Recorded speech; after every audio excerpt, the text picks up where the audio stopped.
I thought New York was my palace of delights, but its tunnels hide a butcher's blade and hungrier mouths. This is The Midnight Meat Train by Clive Barker, a 1984 descent into the city's primal gut, whispered from the shadows of my haunted crypt. Ride with me where steel screams and flesh serves, and pray you never reach the end of the line. 3 months ago, I stepped off a bus at Port Authority, my heart singing, "New York, I love you." I'd dreamt of this city for 20 years, my promised land, a palace of delights where anything was possible. Now, in November's chill, that love feels like a childish infatuation. New York wakes each morning a slut, picking murders from her teeth, suicides from her matted hair. By night, her back alleys court depravity. By day, she's sluggish, indifferent to the horrors in her throttled veins. I've seen her true face, and it's no miracle, except at dawn, when her skyline still steals my breath, or at twilight, when her lights flicker like a fading wow. I forgive her then, for the sake of my dreams, but forgiveness is hard when her streets run red. The papers scream, "Subway slaughter," tales of bodies hacked open, stripped, shaved, and hung like meat in the trains below. I read of Loretta Dyer, bled white in a subway car, her clothes folded neatly in plastic bags. 3 more corpses followed, half butchered, their killer still loose. New York breeds death, not delight, and I'm no longer naive. At a deli counter, I push aside my eggs, soured by the Times front page. Another slaughter, 3 bodies in a car on the Avenue of the Americas, partially disemboweled, the work interrupted. A reporter found them, not some lost tourist, and the city buzzes with morbid glee. A bearded oaf at my elbow spills my coffee, muttering, "Shit," and grinning with missing teeth. He leans in, florid cheeks reeking of certainty. "It's a cover-up," he glows. "Something's down there, not human. Monsters, cloned or grown, lay you anything." I want to dismiss him, but his words linger.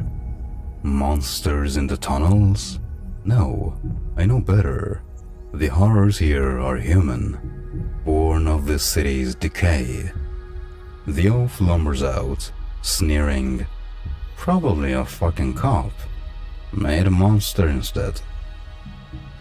I exhale, hating this kind, the loud, brutish New Yorkers who thrive on chaos. I head to my office, vowing to finish my work by 10, then catch the express home. Past 10, I'm still at my desk, eyes burning, figures blurring. I admit defeat, grab my damp coat, and rush to the 34th Street subway. The express to Far Rockaway will have me home in an hour. I board the first car, sharing it with a black woman in purple and a pimply kid staring at graffiti. The train rocks me towards sleep, my dreams drifting to my mother's kitchen. Her sweet smile as she chops turnips. Chop, chop. My eyes snap open, the car's empty. The kid's gone. Did I miss West 4th Street? The train's speeding, terrifyingly fast, the driver perhaps eager for his bed. A blind covers the window to the second car, odd and unfamiliar. I hear cloth tearing over the wheels clatter. Rape? Curiosity pulls me toward the door, my heels slipping in blood. My stomach lurches, but I peer through a pinhole in the curtain. Beyond, a slaughter pen, bodies shaved, slit, hung from straps, blood pooling in buckets. Mahogany, a balding man in a bloody chainmail apron, wields a cleaver, his face calm, meticulous. I freeze, my brain screaming denial, but my flesh knows the truth. Bright spots blot my vision, and I faint. I wake under a seat hidden by the train's sway, my mouth dry with fear. The butcher's in the next car, a door away, his cleaver ready. The train slows, brakes squealing, and I hear the driver's tannoy. "We are here, man. Better take your place." Take my place?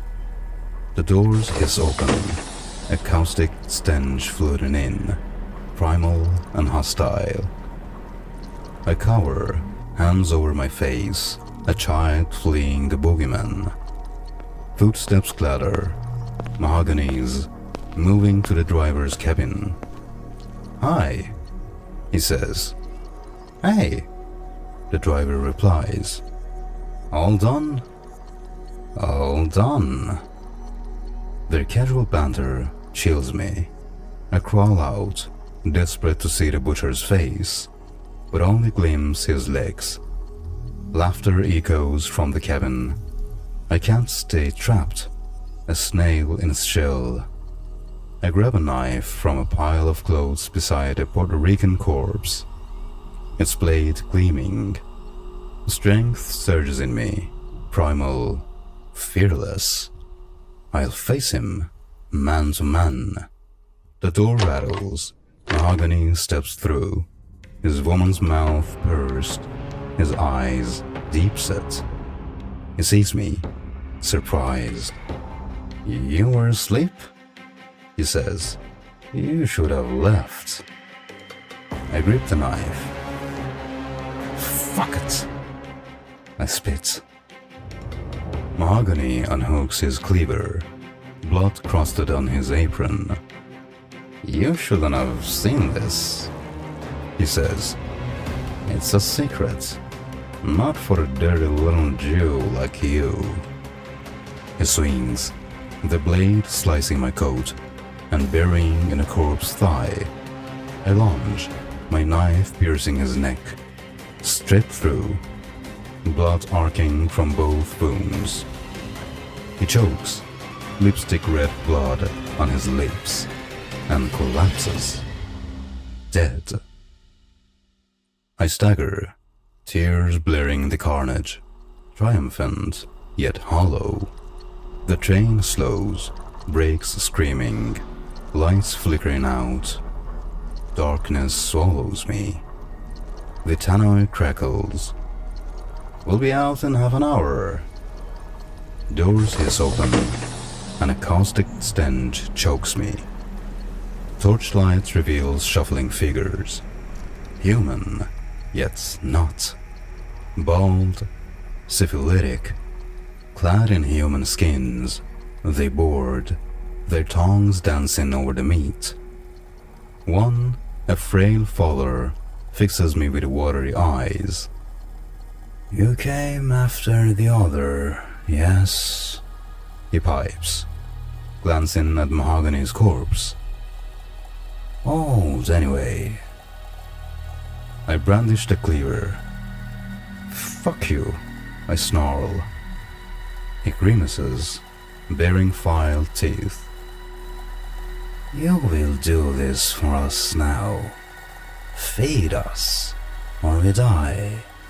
We are the city fathers, builders of New York, before anyone living was born." The father's hand pats the corpse's rump, his nails probing the flesh. "It disgusts us too," he lies, drooling. "But we are bound to eat, for those older than us, born before America was timberland." He points outside, the pack parts, urging me to look. My feet move, not by will, by instinct, a worship I can't name. I step into the pit, the air thick with ancient earth. A giant looms, no head, no limbs, a shoal of snouts budding and withering, iridescent, yet deeper than any color. Its anatomy ticks, crackles, sobs, a mountain stirring. My heart flutters, my teeth chatter. This is the father of fathers, the original American, older than tribes or cities. A football rolls before it, mahogany's skinned head, a trophy. I turn back, dry-eyed, as the creatures feast, plucking eyes and hands. The father grips my face, his finger hooking my throat. "Serve," he says, seizing my tongue and tearing it out, chewing it with relish. I collapse, vomiting, resigned to bleed out in this fool world. The driver wakes me, his black face grinning. "You got a job, my man. They're pleased." I grunt, my mouth sealed with blood, my tongue gone. He pries my lips open, cooing, "Lots to learn before tomorrow night." We are in a pristine, white-tiled station. No gates, no passengers, just cleaners hosing blood from the train, stripping Mahogany's corpse for dispatch. Dawnlight rains through a grating, dust dancing in beams. Lovely as a childhood memory. The driver leads me up to the sidewalk. New York's streets empty, her sky streaked pink. A cab whispers past, a runner sweats. Soon these avenues will throng, ignorant of the pit below, the meat that feeds their city's ancients. I fall to my knees, kissing the filthy concrete with bloody lips, swearing silent loyalty to this palace of delights. My new duty as its butcher sealed in blood. My tongue is gone, but my blade is sharp, bound to serve the fathers in their starless pit. Was New York ever my dream, or only their slaughterhouse? The train waits, hungry for tomorrow's meat. Dare to ride again? Subscribe and ring the bell to stay haunted. Tell me below, what feeds the city's heart, and who will next hang in my car?